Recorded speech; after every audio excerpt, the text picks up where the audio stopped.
Olá, tudo bem com vocês? Pessoal do sétimo ano, né? Pessoal do sétimo ano, eu estou aqui, Hernani Freitas, para poder falar com vocês de história, né? Meu óculos está torto aqui, tem que dar uma arrumadinha no óculos. Então, vamos conversar um pouquinho sobre história, né? Nós estamos falando do continente africano, vocês já estudaram sobre o reino de Gana, e agora nós vamos estudar sobre o reino de Mali, né? Então, é muito importante que vocês fiquem sabendo, porque a África ela é muito importante nessa dimensão dos países, da história, da cultura e da tradição que elas trouxeram para nós, né? Então, vou compartilhar aqui com vocês sobre o reino de Mali, né? E nós vamos aprender um pouco juntos, tá? Hoje, o reino de Mali é um dos países mais pobres do mundo, né? E ele, infelizmente, não é dada a devida importância à sua história. Infelizmente, a raça humana, os seres humanos, nós não damos a importância que os países merecem, que a humanidade merece, ou que foi construída à medida que a humanidade foi caminhando, né? Os três reinos mais importantes nessa região foram Gana, né, que nós já estudamos, Gana, Mali e Songhai. O reino de Mali surgiu ao redor de uma cidade chamada Timbuktu, né, por volta do ano de 1100, essa cidade nasceu como ponto de apoio, né, do abastecimento das caravanas que traziam sal das minas do deserto do Saara, é um dos maiores desertos do mundo e que vocês aí sabem disso, né? Então o sal era trocado aí na cidade de Timbuktu, né? Em troca de escravos ou ouro, né? Trazidos através do rio Níger, né? O primeiro dos grandes impérios foi o de Gana, né? Que nós já estudamos e vocês sabem aí a história do reino de Gana, né? O reino de Gana ele caiu antes, né, das invasões dos muçulmanos almoravidas e logo foi dominado pelo Império Mandingue do Mali, tá? Mandingue do Mali. No século XIII, Alacoy Keita, um chefe fugido do reino de Gana, funda o reino de Sosso. Seu filho Sumanguru Kanté massacra a família Keita, dominando em todo o reino do Mali. Em 1235, o único Keita que sobreviveu, né, o único Keita sobrevivente,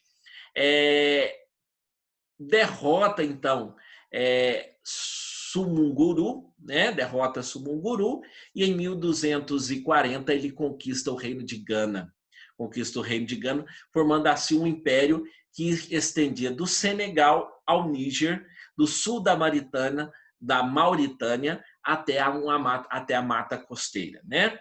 Então, englobando aí o império as três maiores regiões mineradoras de ouro, né?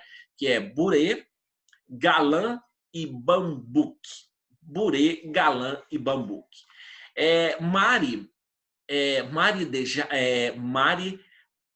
Dijata, o leão do Mali, assim que era chamado Sundiata Keita, dividiu o reino em várias províncias governadas por farins, que eram os seus representantes, eram tipo governadores, né? Eram homens de confiança do rei. Com a morte de Sundiata, quem passou a governar é seu filho Mansa Ule, né? E depois veio os sucessores Abubacar I e depois Sakura, um ex-escravo que há pouco havia se tornado membro da Casa Militar dos Keitas. Foi escolhido pelo Conselho da Corte como o próximo soberano. Essa foi a solução encontrada para resolver os conflitos, né? Para resolver os conflitos vigentes no meio deles. A economia, assim como muitas outras nações localizadas ao longo do Saara, o Mali é um dos países extremamente pobres, né? Hoje muito pobre mesmo. Somente cerca de 5% das suas terras são propícias para o cultivo. O país também sofre períodos de seca que destrói as plantações. Apesar disso, cerca de 80% das pessoas depende da agricultura para sobreviver. São cultivados principalmente arroz, sorgo e milho. Algodão é a principal cultura de exportação. A pesca e a criação de animais também são importantes para a economia de Mali. O Mali é um dos maiores produtores de ouro da África. O país tem depósito de bauxita, minério de ferro, cobre, estanho e manganês, mas eles não são explorados. O Mali também tem um pequeno setor manufatureiro. As fábricas ficam principalmente em Bamako.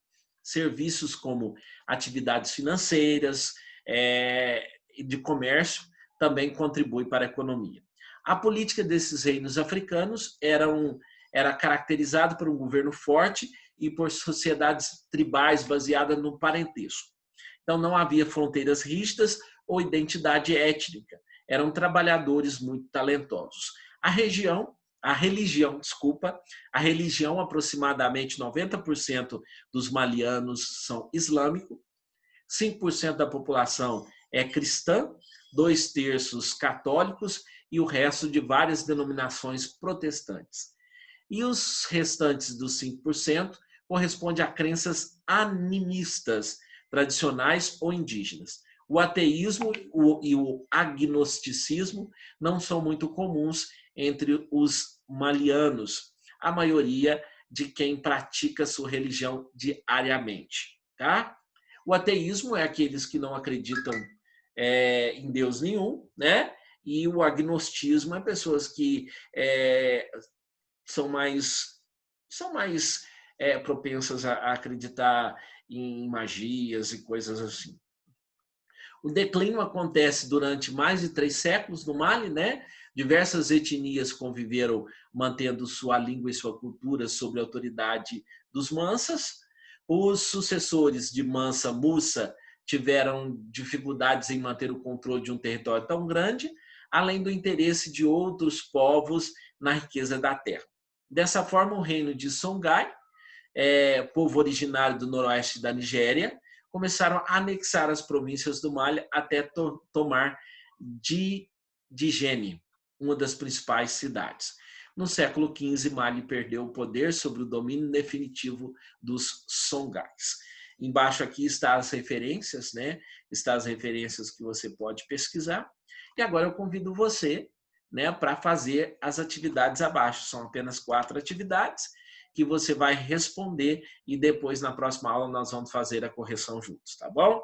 Então, copie as perguntas no seu caderno, responda, né, com o maior carinho possível, envie para o seu professor,